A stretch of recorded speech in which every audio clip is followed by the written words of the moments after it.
local election headquarters, this is a special edition of Newsfeed Now, Campaign Trail Today.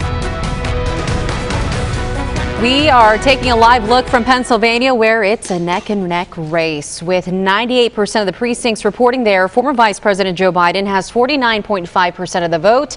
President Trump trailing behind with 49.4%. Very, very close. We're going to talk about some more changes we've seen throughout the morning as several key states are still working to count thousands of ballots. Glad to have you with us here on Newsfeed Now. I'm Suzanne Bruner. We're going to start with some breaking news this morning. Joe Biden is pushing closer to the 270 Electoral College votes needed to win the presidency. Overnight and this morning, he has taken slight leads in both Georgia and Pennsylvania. Now, just for transparency, this map you see here is reflecting states called by the Associated Press. Pennsylvania and Georgia are both still too close to call at this point. Our panelists will join us here in just a few minutes, but first let's talk about this morning's headlines. There have been a lot of protests in the swing states we're still waiting on. As we mentioned, now some people claim votes are being stolen from President Trump. Protesters gathered outside the counting center in Phoenix, Arizona again last night. Biden is currently leading by more than 46,000 votes, but there are still about 270,000 votes to be tallied, with many coming from the state's largest county. On the East Coast, dozens of people were arrested during protests in Lower Manhattan. New York City officials say the protests started peacefully, but some people were trying to stoke the fire by starting literal fires, spitting at officers, and even throwing things at them.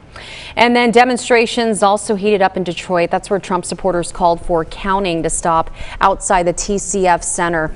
They swarmed the center, demanded to be allowed in to monitor the counting process. President Trump is also pushing for the count to be put on hold, claiming there's something suspicious going on. But Biden and other Republicans say every vote needs to be carefully counted and reviewed. Now let's bring in our panelists to talk more about this. We have Raquel Martin joining us from our D.C. Bureau, and we also have Brian Enton, who is joining us from Georgia. Guys, great to see you. Thanks for being here. Let's take a look at the latest in Georgia. This was a state President Trump was leading, but at last check, the votes have favored Joe Biden. So now he's taking the slight lead there. This is a close one, Brian. What is the latest from there? Yeah, it's very, very close here. You know, when I went to bed for like 3 hours, President Trump was in the lead. And then early this morning, Joe Biden took the lead. Right now, he is up by just 1,579 votes here. So it's very, very close. Most of the counties have finished counting their ballots. Right now, there are about 4,169 votes left to be counted in Georgia. And many of those votes are here where we are in Gwinnett County, Georgia, which is a county right outside of Atlanta. There are 3,500 votes left to be counted here. This is the elections office behind me. It's in this strip mall. There are workers inside right now trying to finish that count today, but it is just nail-bitingly close here in Georgia. So that county you were talking about where they're still counting the votes from that area, is that swing more to the blue or the red? It's interesting. It's about 50-50. Okay. In the 2016 election, it was about it was like 49.8% Democrat. So that's where things could really get interesting. It's gonna be close. And then there's also 8,000 military ballots that are still out in Georgia that are due by the end of the day. Whether they all get sent back, that's unclear. But even if 1,000 or 2,000 of them do at this point, with it being so close, that could really make a difference. Absolutely, a very, very close race there. A similar story in Pennsylvania. Trump was leading there in the number of votes. Now Biden, he's taken a slight lead there. I want to see what we're seeing there now. Raquel, can you tell us a little bit about where we're at with the votes and how close we are to calling a race there? Well, no, we are inching closer and closer. I know state officials in Pennsylvania project that they may be able to project a winner there by the end of the day. And I know that has been a real nail biter for days now. And it's also why the president has grown extremely frustrated, because he did have a lead when this first began. But we do know that the vast majority of these final ballots are coming from predominantly blue areas. And now the former vice president has a lead. Last time I checked, he was ahead about 5,000 votes, and that number has been growing gradually as the morning proceeds. It is just incredible how close these votes are, but it's also telling how many people have showed up to the polls. And we have been seeing, I think Philadelphia, that's another place where we're seeing protests there. But Raquel, I want to bring up the Trump campaign actually released a statement this morning. I want to point out something that he brought up. He says there, and I quote, he says there were many irregularities in Pennsylvania, including having election officials prevent our volunteer legal observers from having meaningful access to vote counting locations. We prevailed in court in our challenge, but were deprived of valuable time and denied the transparency we are entitled to under state law. That's his quote in terms of what he's seeing in Pennsylvania. Now, what have we found about those claims, and was his campaign, in fact, prevented from having meaningful access to those voting locations? Well, there is no evidence that his campaign was denied access to observe ballot counting, and I know they did file a complaint in the courts, but a federal judge actually dismissed that yesterday. So it's unclear exactly what legal path they are taking now, but we do know that as of this morning, the Trump campaign has created a legal team in that state and others that they believe there is some irregularities happening. Again, they have not provided any evidence of any attempt to try and steal the election. That is the claim coming from the Trump campaign right now. So we'll have to wait and see if they were able to provide some sort of evidence. And this is a thing that we continue to follow as well, lawsuits that are being filed. I want to go back to Georgia. And Brian, I want to talk to you more about what we're seeing in Georgia when it comes to the Trump campaign and lawsuits that they filed there. What can you tell us about that?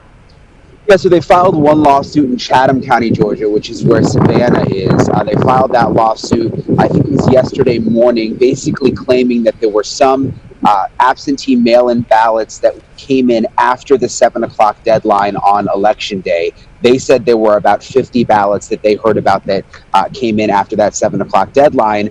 It went to court. A judge heard the case, heard from elections workers who said that's not what happened. No ballots were counted after 7 p.m. And the judge threw out the lawsuit. But there's still a fight going on here in Georgia. Yesterday, Don Jr. was in Atlanta. They had a press conference yesterday yesterday evening about 7:30 last night, basically saying the fight is just starting here in Georgia. They plan to file more lawsuits, but it's going to be interesting because the Georgia Secretary of State is a Republican who President Trump in the past has said is doing a great job. And the second in command at the Secretary of State's office is also a Republican. They had a press conference this morning and just said flat out at this point, they've seen no evidence of widespread voter fraud. So that's where things get interesting. It's not like, there's Democrats running the system here. It's Republicans. That is really, really interesting. We're going to have to keep our eye on that one as well. I want to talk about the lawmakers in D.C., Raquel. How have they been reacting to the recent announcements from both campaigns today? We have seen some GOP senators, rally behind the president and some of the claims that he is making. But little by little, we are seeing some break with the president. A lot of them insisting that the vote must continue. I know we just heard from GOP Senator Roy Blunt out of Missouri. He's a former Secretary of State, and he says you can't stop the count in one state and decide you want the count to continue in another state. That might be how you'd like to see the system work, but that's not how the system works. Now, that's interesting because Roy Blunt has been loyal to the president throughout his term, but we are seeing little by little some cracks here in the Republican Party, as many of them are insisting that they haven't seen any evidence and they want the system to play out as it is intended. We're seeing this across the spectrum. Senate Majority Leader Mitch McConnell also doubling down that they want every legal ballot to be counted. Of course, a lot of them are using that language, legal ballot, so it's unclear if they are leaving some gray area there to make sure that they are, not stepping too out of bounds. But I know they are leaving the door open to push back against the president, but also leaving the door open to potentially, if there is some evidence that's brought forward, to also rally behind him. So if Biden does win the presidency, has there been talk about a peaceful transition of power? We are hearing reports that Secret Service has already been deployed to where the former vice president is in Delaware. So it looks like protocol so far is in process. And I've talked to other GOP lawmakers saying that they fully expect that the transition of power will will proceed as normal. Now, what's unclear at this point is the timeline, because we know we are hearing from the Trump campaign that at this moment the president is making no steps to try and concede. He is going to try and fight this out in the courts, and it's unclear how long that might take. Okay, Raquel, thank you for weighing in on that. I want to go back to the protests we've been seeing across the country. We mentioned there are protests in Philadelphia. We saw some in Arizona for another night as well. These protests happening outside some election locations. I'm curious, Brian, what's it looking like in Georgia? Do these protests continue there? It's been quiet for the most part in Georgia. They have National Guard troops deployed in the Capitol in Atlanta. We've seen the tanks all around the Capitol building, obviously prepared if something did happen. We saw they had drones up. There's obviously an increased police presence. The Georgia State Patrol had a ton of troopers all over downtown Atlanta. But it's been pretty calm for the most part. At that Trump press conference / sort of rally event yesterday, people were pretty calm for the most part. I mean, there was some sort of rhetoric about, we're going to fight this till the end, but then they would always say, nonviolence. So Georgia hasn't seen any widespread protests at this point. Okay, thanks for your input there. All right, well, Brian and Raquel, we're heading into the weekend now. I'm sure hopefully we can get some rest. A lot of people have their eyes on this race, but what do you think is going to happen over the weekend? Do you think we'll start to get some clear answers from these states? I can speak for Georgia. I don't think we're going to get a clear answer from Georgia. I mean, possibly Really? Pennsylvania, it sounds like. No, not in Georgia. It's just too close. I mean, 1,579 votes, and you've still got 3,500 votes to be counted. At the end of the day, it's going to be too close to call, is what I'm hearing. And the way it works in Georgia is they do there's going to be a recount because it's going to be within half a percentage point. And they do a mandatory audit first, so they have to scan all the ballots again. That's part of the state law before they even do the recount. So we're looking at weeks, I think, in Georgia, before things are finalized. For sure. Okay, Raquel, would you like to weigh in on this as well? Well, we're hoping we get some clarity in Pennsylvania today, because we know that is one of the final states that the president needs to claim a victory to potentially even get close to that 270 electoral college count that he needs. So we're just waiting on the edge of our seats right now to see if Pennsylvania will be able to have a wide enough margin to project a winner without sparking a recount. But that's yet to be seen at this point. Really just waiting at this point for Pennsylvania officials to come out and give more clarity. All right. Raquel and Brian, thanks so much for weighing in, being our panelists for today, and bringing us this very important information as we continue our election coverage here on Newsfeed Now. It doesn't stop today. We'll be back here Monday. So thanks again for joining us for the very latest on local and national results. You can find that right here on our website. Again, we'll see you Monday, same time.